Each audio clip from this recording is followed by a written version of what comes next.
Right, so we are at the top of the hill. The next trail will not really be a representation of this bike's capabilities, but it goes to the right direction, so let's go.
Alright, so here we are in the woods, surrounded by trees and mosquitoes.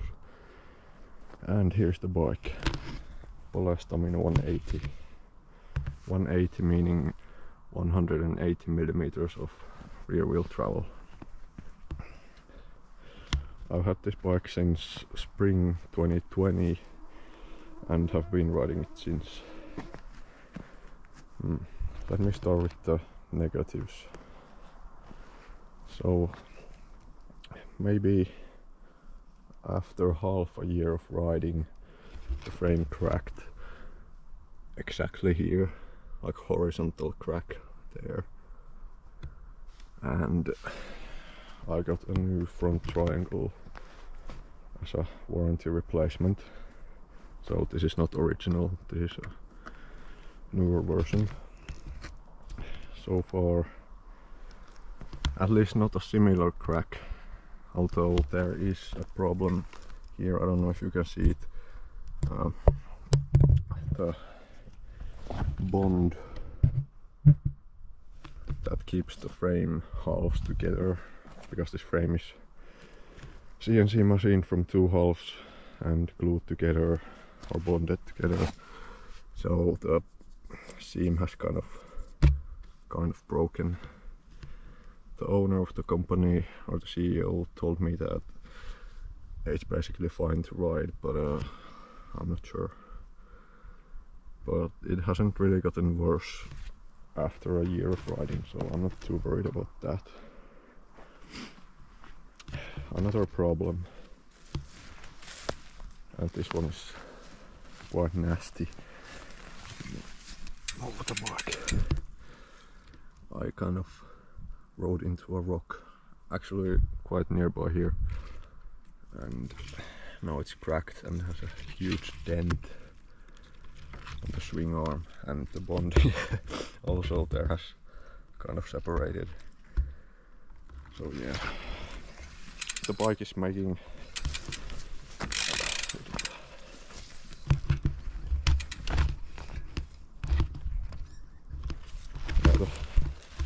the bike is making horrible cracking and creaking noises, so, and I'm not sure if it's the crack and dent there, or if it's the fact that I haven't changed the bearings or serviced the linkage for a while. I have once replaced all of these big bearings in the frame. They don't seem to last long. A lot of play quickly.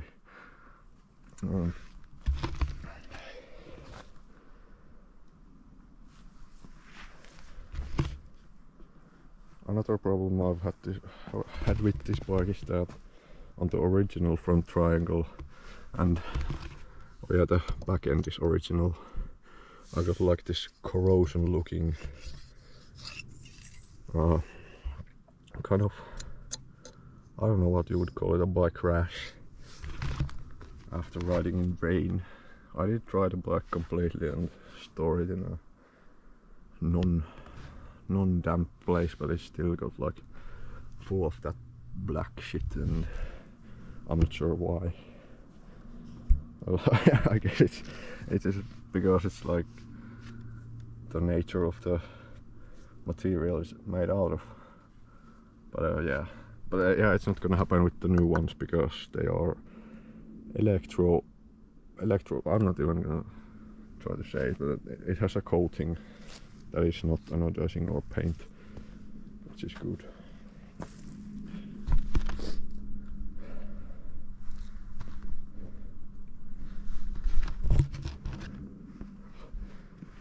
Let's move on to the positives. So first off, this bike it's a mountain bike. This is what I would call a mountain bike. Like, you can do everything on it. It's better at climbing than my old Canyon Spectral, which had like way less travel. Of course this is heavier, but you get what I'm saying. Pedals better, and the position is much better.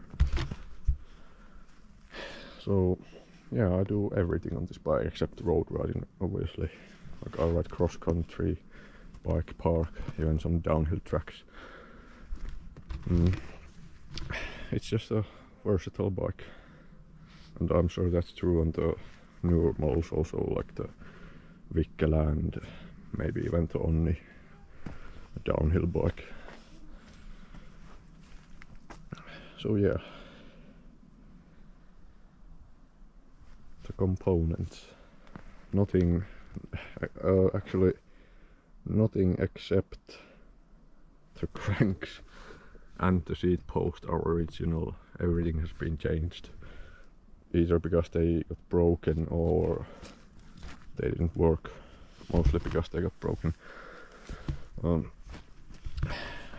So yeah, this is the third rear wheel on this bike. I keep destroying them.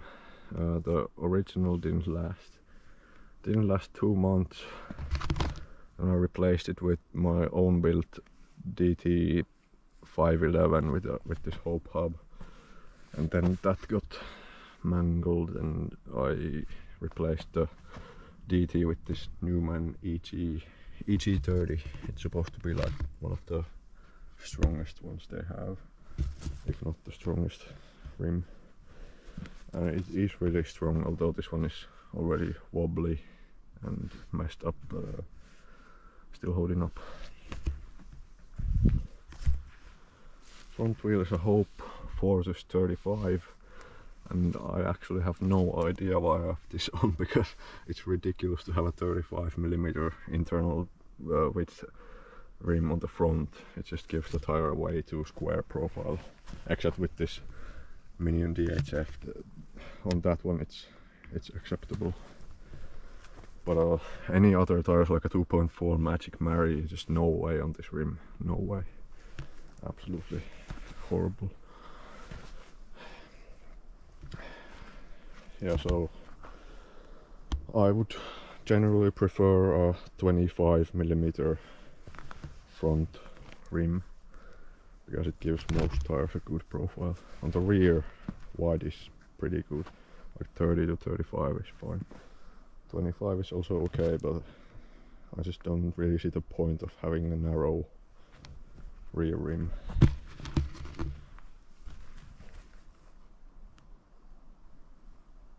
Okay, the fork. This one is quite interesting. So it's a basic Zeb Ultimate, but it has a Warsprung Smash Pot, a coil conversion kit with the hydraulic bottom out control, and it's on the right leg. No, the fork is not back, or it's purposefully on the right leg, because I'm not sure if this is true or not, but having the damper on the brake side might sort of dampen the brake vibration. So yeah, with the coil it doesn't matter, you can have it either way. So if there is a possible benefit of having it that way, why not try? Like, I don't see why not. And 2 O-rings just because of the symmetricality. Oh, I just butchered that word, but yeah, looks better with one on the both sides. Cane Creek Hellbender headset, no problems, just a headset. Horizon, Nukeproof Horizon stem, 35mm long, also 35 clamping diameter, with the Spank Spike Vibrocore 60, yeah, I think it's 60 or 60, oh, it actually says, no it doesn't, oh yes it does, 60mm rise. Yeah, it looks ridiculous. Some people don't really like the look of that, including myself. In the beginning it looked horrible, but I'm used to it now, and I just, no way I would go back to a low rise bar, no way. Like, this bike is a large size with a reach of 510mm, and the front end is quite low, like way too low in my opinion. So yeah, I'm pretty tall at 191 centimeters. So if I have a low rise bar on it, I'm just like crouched over, and it's horrible and uncomfortable. Like way more comfortable and better control with this high rise bar. Shock, RockShox Super Deluxe Coil Ultimate. This one is without the climb switch. It has all the nice bells and whistles, like the HBO hydraulic bottom out control, low speed compression, high speed compression, and I'm running with the Sprindex 290 to 320 pound per inch spring. Maximum adjustability. Like this shock is actually one of the only parts on this bike that I am satisfied with. Like it's just, the adjustability is good and it just works until it doesn't, but now it works and I'm happy with it.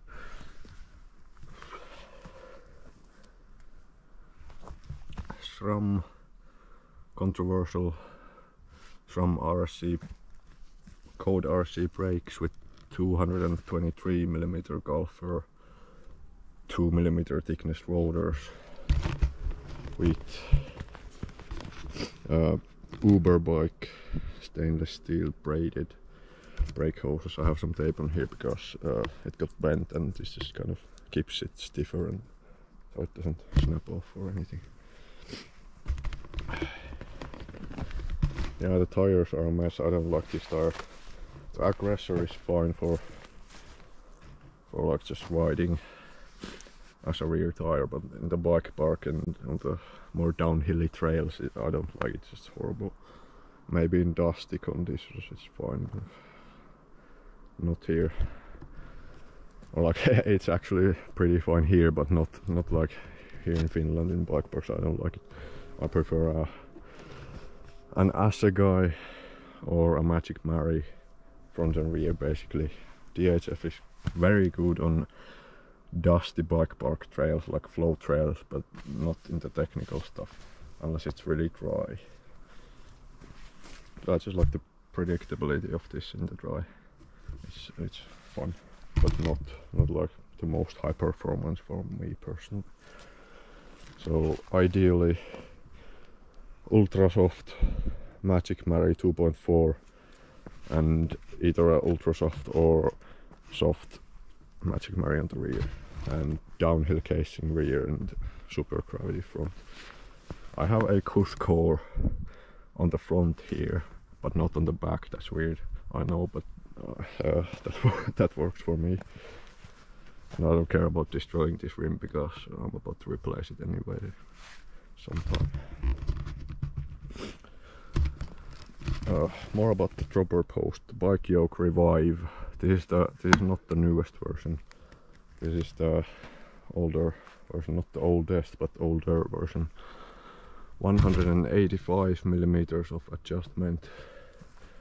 It obviously has the reset valve. You just flip it if it starts sagging. You turn that and it gets fixed most of the time. Very good. Super reliable product. The problem, or not really a problem with the dropper post, but the problem with the delivery or like the completeness of this bike when I bought this was that it was about to come with a 160mm bike yoke, which is ridiculous. Like this 185 feels way too short, so 160 would be just I don't even have words for it. I had to pay extra like 65 euros or something to get this longer one out of the box, but it was worth it. I would like a 213 ideally, but this one is fine. I just lower it all the way in the bike park, and on the trails here it's fine being just like that. Grips, probably shouldn't talk about them because they're just really worn out. ODI Elite Pro grips that are upside down because the other side is so worn out that I just wanted the more padding here on the top. New grips on the way. I have two pairs of rental like slip-on grips without the locking mechanism that I used to have, like barbed wired on, and they are extremely good, like way better than lock-on grips by the feel, but it's a pain in the backside to install them and remove them. And the Shimano Saint shifter, you can't take it off without actually taking the grip off, so it's just horrible nightmare to do anything with the slip-on grips. Might just buy normal dead grips or these ones, but new, just for the convenience. And I don't do any like half an hour downhill descents that my hands would be so fatigued that I couldn't hold on, so the extra comfort of the slip-on grips it's nice but not necessary for me.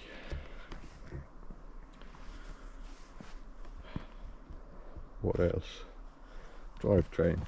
This bike came with the SRAM GX Eagle, not the new, or obviously not the newest version, but SRAM GX Eagle 12-speed transmission. It's fine, except the older GX chain is just garbage. Lasted maybe 3 months at most. Then it got like kind of cracked and also just stretched way too much. So at the moment I have a Shimano Saint 10-speed downhill drivetrain. It's not really a downhill drivetrain because I have a 32 oval chainring on it, but you know what I mean. It's just really nice. It's really so super like stiff and burly, and I don't do any like 100-kilometer XC rides with huge mountain hill climbs, so the 52 on the Eagle is not like necessary. And in the winter, when I'm just riding slow in the snow, I just put a 26 chainring on the front, and you can get up anything. So yeah. Conclusion. This bike is amazing when you are riding it, but it's not really robust or reliable.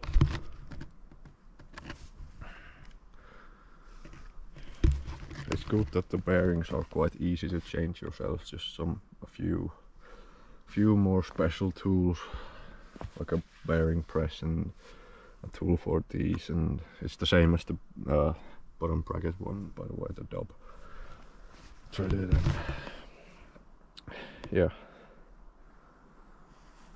this was kind of a different bike check or review than I was planning on making maybe a year ago. I had a script and all, and I had like huge amounts of details and every single little nitty-gritty thing written out, but that just burned me out when making the video. So this is a more relaxed type of piece of content, and it's really unlikely that anybody that sees this video is actually gonna buy one of these or owns one of these, but if there is maybe even one person, hopefully this kind of gives some insights or just entertains somebody for some weird reason. But yeah, it was pretty fun making this video, and see ya.